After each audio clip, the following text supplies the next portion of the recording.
Como lidar com pessoas difíceis? Nesse vídeo vamos trazer 3 características de pessoas que são difíceis de conviver. Esse é o tema da lição estoica de hoje em nosso estudo sobre estoicismo. Eu vou apresentar 3 características que você vai reconhecer talvez algumas pessoas do seu convívio. Porém, no meio do vídeo, vou dar um exercício para você, que vai despertar você para um estado de consciência diferente, que vai mudar tudo. Beleza? Primeira característica de uma pessoa difícil: presunção.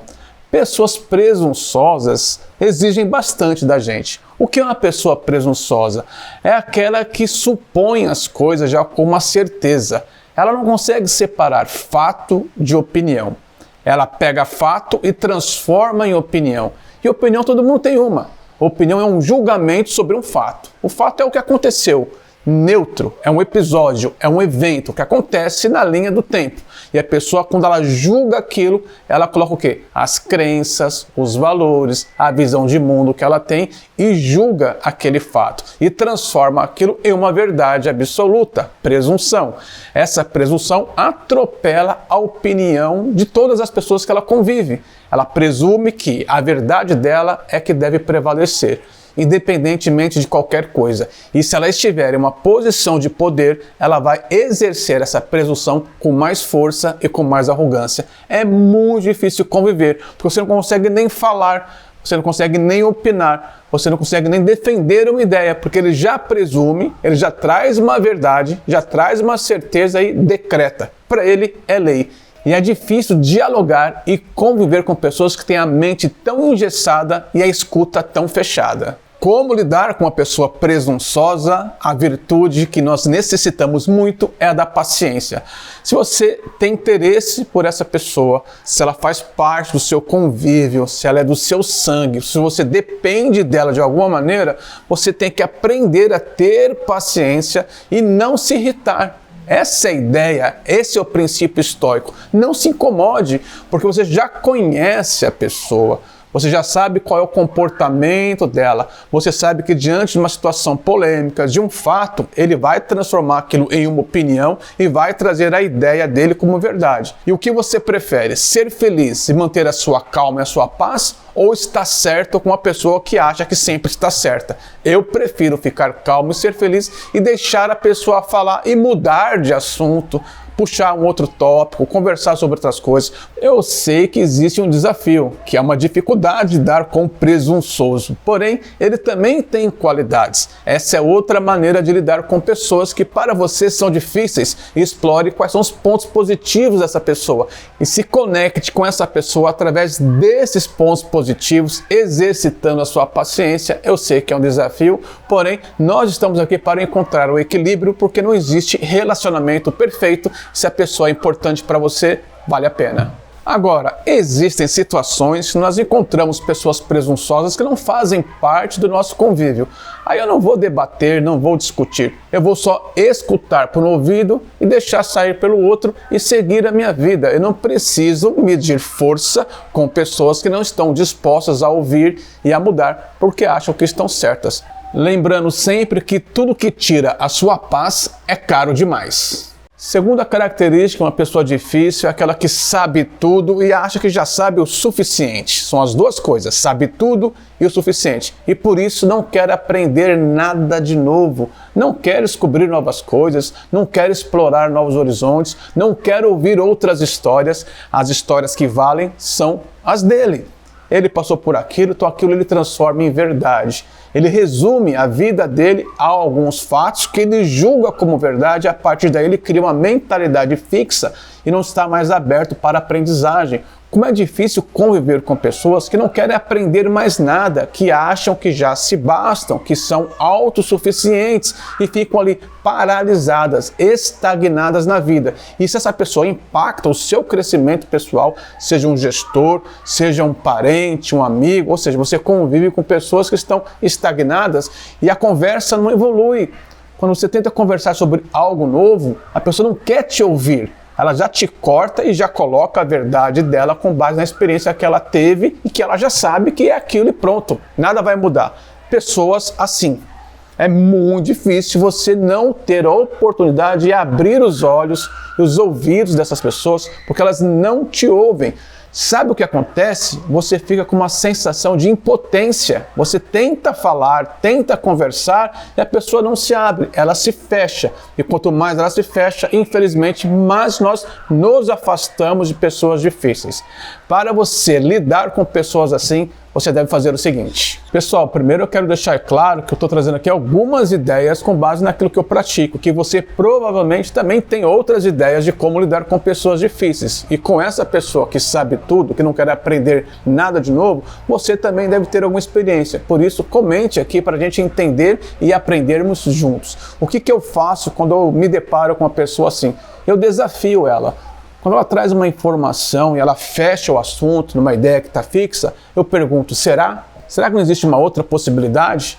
Será que não existe uma outra forma de fazer isso? Eu gosto de desafiar a pessoa sem ficar no embate, sem ficar discutindo. É melhor lançar uma pergunta de curiosidade, uma pergunta de desafio, do que ficar emitindo a minha opinião para confrontar essa pessoa, porque o que ela mais quer é isso. Então, tem que ter sabedoria para lidar com situações assim. 2 exemplos que você pode usar também. O primeiro exemplo é você mostrar aquilo que você fez por você.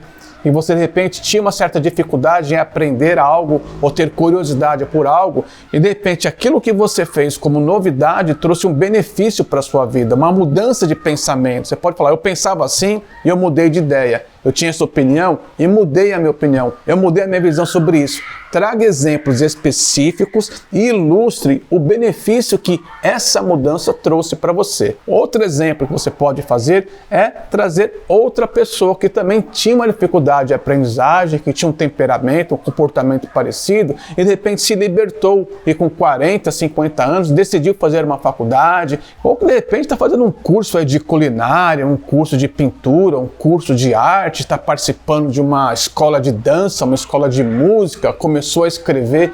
Traga exemplos de pessoas que aparentemente estavam estagnadas e de repente despertaram em busca de aprender algo novo, que nós somos eternos aprendizes.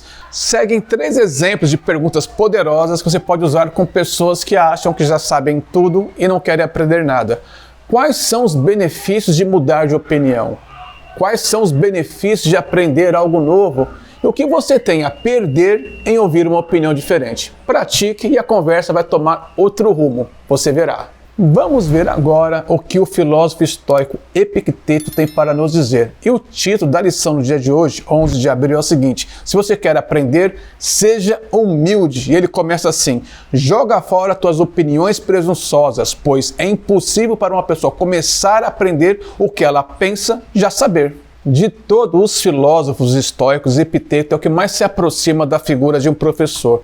Ele relata que boa parte de sua frustração é quando ele se deparava com um aluno de filosofia, ou algum professor, algum colega dele que não tinha mais necessidade de aprender nada, que questionava tudo porque imaginava que já sabia de tudo e não tinha espaço na mente para aprender algo novo. E a expressão popular que nós usamos para descrever essa pessoa é cabeça dura, aquela pessoa de mente fechada. E o filósofo Emerson, um pouco mais contemporâneo aqui, 2 séculos atrás, disse o seguinte: todo homem que encontro é meu mestre de alguma forma e eu aprendo com ele. Ou seja, a vida é uma escola e nós somos mestres e aprendizes a todo momento. Toda pessoa que nós encontramos tem algo para nos ensinar, porque nós de fato não sabemos tudo. Isso é humildade, a base da aprendizagem. Terceira característica de uma pessoa difícil de conviver: egocêntricos. Uma pessoa egocêntrica acha que tudo é para ela, tudo é sobre ela ou é tudo contra ela. Conhece alguém assim? Tudo é para ela. Todas as pessoas devem estar à disposição dela. Como assim você não tem tempo para ela? Como você não comprou algo e lembrou dela? O que você está falando e você não está falando sobre ela? Ou por que você está falando sobre ela? Ou por que você tem algo contra ela? Ela tem uma síndrome de perseguição e uma necessidade de ser o centro da atenção em todas as rodas. Muitas vezes nós estamos conversando sobre qualquer outro assunto que não tem nada a ver com a pessoa, mas ela gosta de se intrometer. Ela quer colocar ela no assunto. Não importa qual é o assunto, ela vai dar um jeito de fazer conexões da vida dela, da opinião dela, das dores dela, das experiências dela no assunto. Ela vai sequestrar a fala de todo mundo, vai puxar a conversa para ela, para emitir opiniões e finalizar a conversa. E quando você vai dar uma opinião, quando você vai falar algo com ela, ela foge da conversa, ela não termina, ela não conclui. Não existe um diálogo, é sempre um sequestro da fala, ela fala tudo o que ela tem para falar e não ouve ninguém. Dois comportamentos complementam uma pessoa egocêntrica que acha que tudo gira em torno dela. O primeiro comportamento é que tudo é pessoal, tudo ela leva para o lado pessoal, tudo é motivo de conflito e de embate. Ela tem dificuldade de aceitar ou não, porque ela quer que as pessoas façam aquilo que ela quer para ela. Como assim? Não vão fazer aquilo que eu preciso? Você não gosta de mim?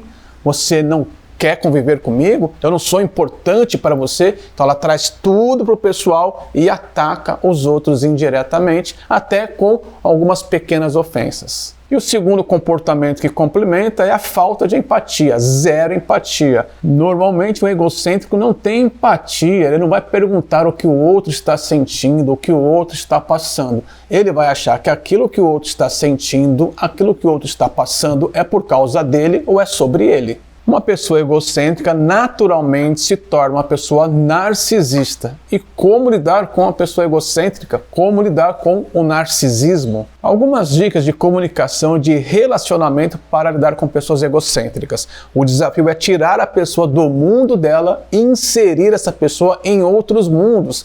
Então eu convido essa pessoa para participar de projetos sociais, de atividades onde outras pessoas estão passando por problemas e precisam de ajuda. E eu vou valorizar a presença dela, o perfil dela para ajudar essas pessoas, porque essa pessoa também tem qualidades. Então eu vou usar aquilo que eu acho que ela gosta de ouvir e eu vou fazer isso sem manipular. Eu vou reconhecer quais são as qualidades que essa pessoa egocêntrica também tem e vou dizer, você é muito importante com essas características para esse serviço. A proposta é direcionar uma pessoa egocêntrica para outros mundos, mostrando que existem pessoas além dela que também precisam de atenção, de ajuda, de apoio e de amor. Você pode me questionar, essa dica funciona? Não sei, experimenta, as pessoas são diferentes. Outra dica agora de comunicação, em uma roda de conversa, como que você faz para puxar a atenção para você tirar o foco do egocêntrico? Dica número 1, chame ele pelo nome e diga o seguinte, fulano, sei lá, Sandra, legal que você está falando, gostei muito da sua história, eu queria dizer o seguinte, aí você começa a falar e puxa a conversa para você. Chama a pessoa sempre pelo nome, faz uma transição, que nós chamamos de rapport, repetindo um pouco daquilo que ela falou e puxa a conversa para você. E quando você puxar a conversa para você, não devolve para ela. Você pode chamar aqui a Renata. E você, Renata, o que você pensa sobre? E aí você vira a sua postura, o seu corpo, né, a sua atenção para a Renata. E você deixa a Renata falar e faz mais perguntas para a Renata. Assim você faz a conversa circular para que todos participem. Ou seja, você deve ser o mediador. Se você tiver muito afim de fazer isso, porque lidar com pessoas difíceis requer certas habilidades de relacionamento, comunicação, percepção e técnica para você transformar o seu ambiente em um lugar mais saudável. Agora vamos para o exercício de autorreflexão, porque nem tudo é sobre o outro. Será que você, enquanto eu falava, só pensava em pessoas do seu convívio? Ou você reconheceu talvez um pouco dessas 3 características em você? Então vamos lá, faça uma lista que vai além dessas 3 características de pessoas difíceis. Eu falei sobre pessoas egocêntricas, sabe tudo e presunçosas. O que mais para você é uma pessoa difícil? Uma pessoa arrogante, uma pessoa mentirosa, uma pessoa que se faz de vítima, uma pessoa que só reclama, uma pessoa que é teimosa. Faça uma lista completa de tudo que você imagina, de tudo que você lembrar de características de pessoas difíceis. E depois que você concluir essa lista, que deve ter no mínimo 20 tópicos, coloque ali 20 tópicos. O que você vai fazer como exercício de autorreflexão? Você vai olhar para esses 20 tópicos e vai fazer a seguinte pergunta: será que eu não sou um pouco dessas coisas? Quais são as características aqui que são mais difíceis, que fazem parte da minha personalidade, eu reconheço? E então você vai notar o seguinte, que você pode ser uma pessoa difícil para alguém. Pessoas podem achar você uma pessoa difícil por alguma característica dessa lista. Então, nem tudo é sobre o outro. O nosso exercício estoico é sempre sobre nós. É onde nós podemos alcançar, onde nós podemos realmente mudar e fazer algo. Fique com essa dica, essa é a mais poderosa desse vídeo e até nosso próximo encontro. Um abraço.